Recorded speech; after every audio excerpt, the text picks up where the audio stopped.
Hello, everybody. It's May 3rd, so May 1st I turned 54 years old, and I get to call some of you kids. I think I've earned that, right? Let's talk about this video I saw called Why Brazilian Jiu-Jitsu is a Superpower.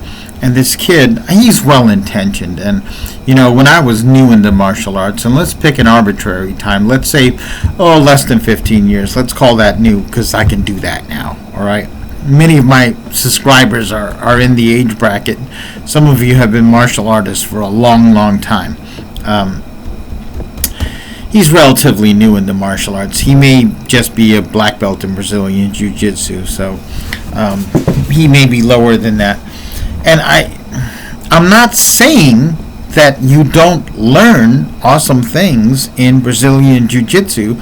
I'm not saying you don't develop the abilities he's talking about. He's saying Brazilian Jiu-Jitsu is a superpower because if you dedicate 4 years of your life 4 times a week, you can easily defeat the first day version of you. In other words, your untrained self. I don't doubt that. The problem is, bro, I've trained a lot of martial arts. I've known a lot of martial artists. It's the same if you take up boxing. It's the same if you join a wrestling team for 4 years if you're young enough. It's the same if you study Taekwondo or Kuk Sool Won. Of course, the trained version of you given 4 years and consistent work and proper instruction and proper equipment and a proper training area and proper classmates will be able to whoop your behind of who you were 4 years ago. That's not a superpower. That's time. All right. And, he talks about, Brazilian Jiu-Jitsu gives you proprioception. You're less likely to take falls. He talked about how his Brazilian Jiu-Jitsu, when he's skateboarding and doing things, saved him from serious injury because every time he took a fall, he did a break fall. Yeah, that was me. That was me in high school and in my 20s. I like to ride my bicycle, knock on wood, plastic, whatever. Hopefully I don't get in a bike accident again, but it is a thing that can happen, right? And knowing how to roll and break fall is good. It saved my life multiple times. I didn't learn it in Brazilian Jiu-Jitsu. Back then in New Jersey, nobody was doing it, right? I learned my break falls by watching Aikido demonstrations and reading books on Judo. All right. The other thing is, you could get every single thing that Brazilian Jiu-Jitsu gives that he describes as a superpower by studying Judo. Folks, Brazilian Jiu-Jitsu is a takeoff on Judo, right? And Judo is a takeoff on traditional Japanese Jiu-Jitsu, right? So, I guess what irritates me is that he and a lot of BJJ guys just talk about BJJ like the things that it has are exclusive to it, and they're not. Okay? Here's another funny thing. If you take a person, and there are 2 versions of that person, if you take one version of that person and they study, they lift weights, and they run, and they get fit, right? And the other version is a couch potato for 4 years. I mean, the one that doesn't even train in a fighting art gets the benefits this guy describes. You get greater strength. You get greater hand strength.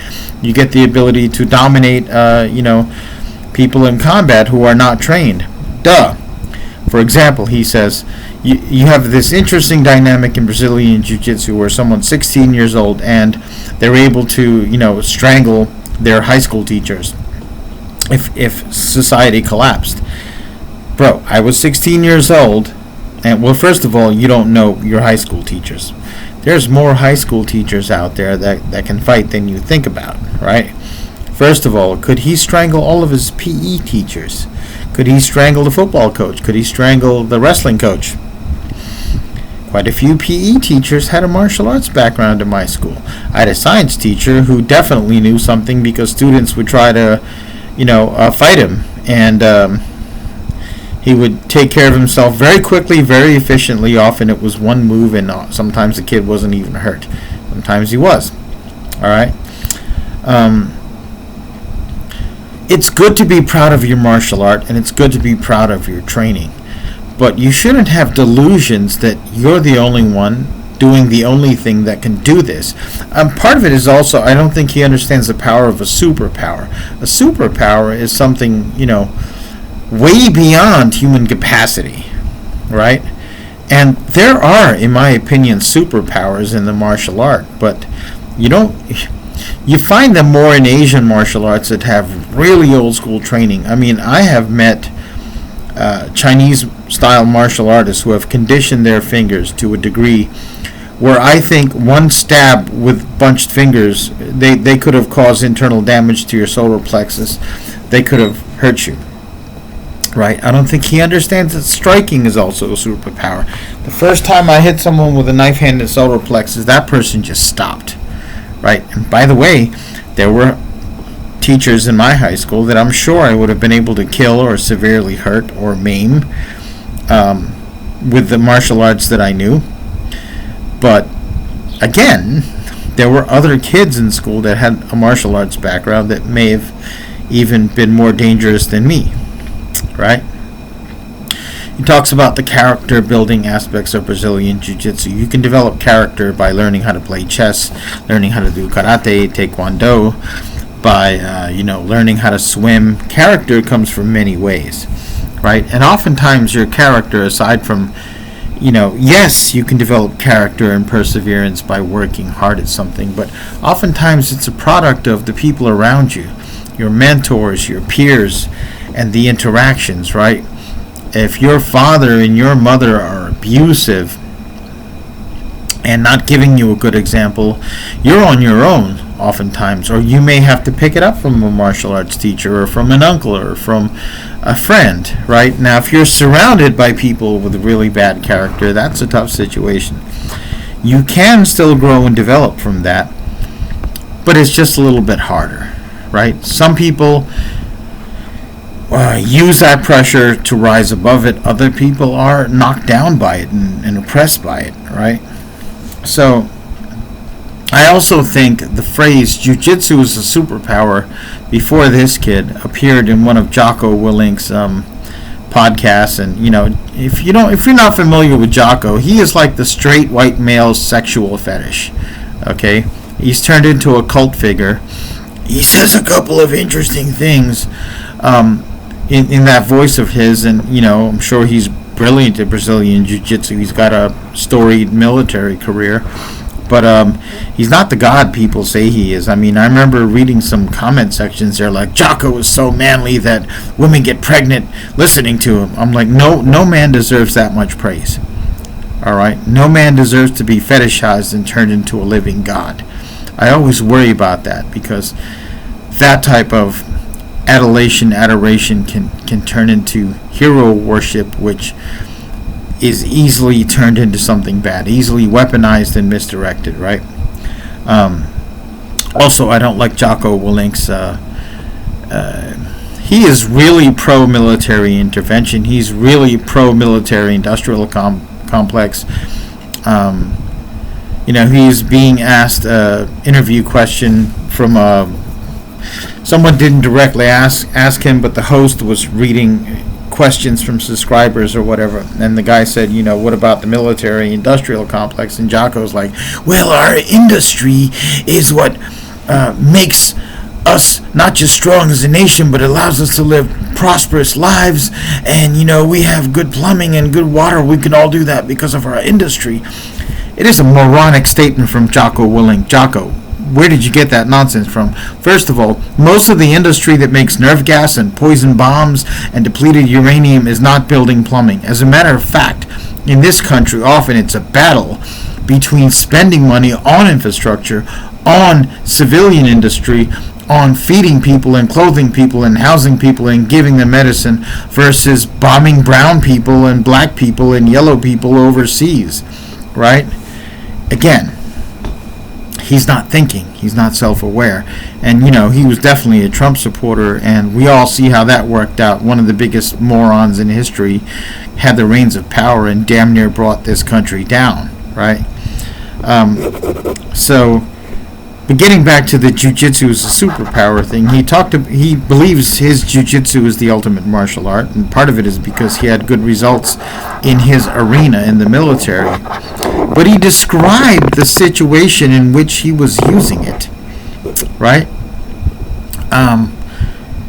In his unit, a lot of what they did was at night, using night vision equipment, using state-of-the-art equipment, wearing bulletproof vests, helmets, the latest in tactical gear, armed to the teeth with, assault rifles, submachine guns, pistols, shotguns, and whatnot. They would go into civilians' houses, often in a rural area, right?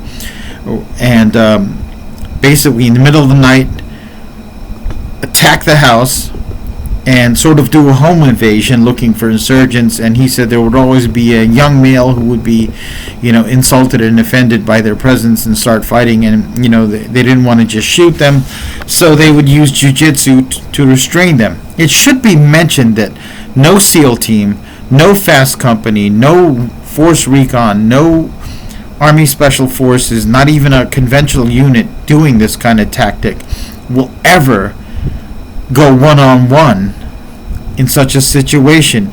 They're often trained to do 2 to 3 people at the same time, grabbing the person and restraining them. So yeah, in that situation, your jiu-jitsu certainly will prevail.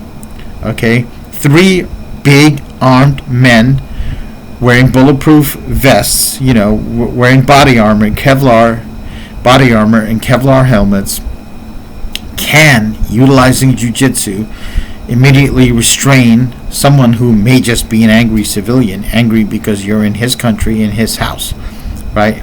That was not the situation in Vietnam and World War I and World War II. Things were very different. World War I, we had trench warfare. Imagine if every single Allied soldier was trained that the minute they come into contact with the Germans, pull guard, go to the ground, pull the guy on top of you, pull him in your guard. Suicide. All right. Imagine World War II. Bayonet charge. Japanese banzai attack. Right. Again, Vietnam. Different situations, different styles, different techniques for different contexts, right? That's why I like the Marine Corps system so much better than Army Combatives. Army Combatives starts off on the ground and has a lot of focus on Brazilian Jiu-Jitsu. The Marine Corps combative systems tends to balance it out between striking, grappling, knife work, bayonet work, using the butt of the rifle, and so on and so forth, right? Things that will give you more adaptability and survivability in the battlefield, and a bit more of a focus on lethality, in my opinion. I know Army Combatives, as you go up through that training, includes more and more of the other elements. I know that, okay? But I know that Army Combatives in their lower levels, in the beginning levels, is heavily focused on ground grappling. I've watched the training, and oftentimes they'll start off already on the ground, right?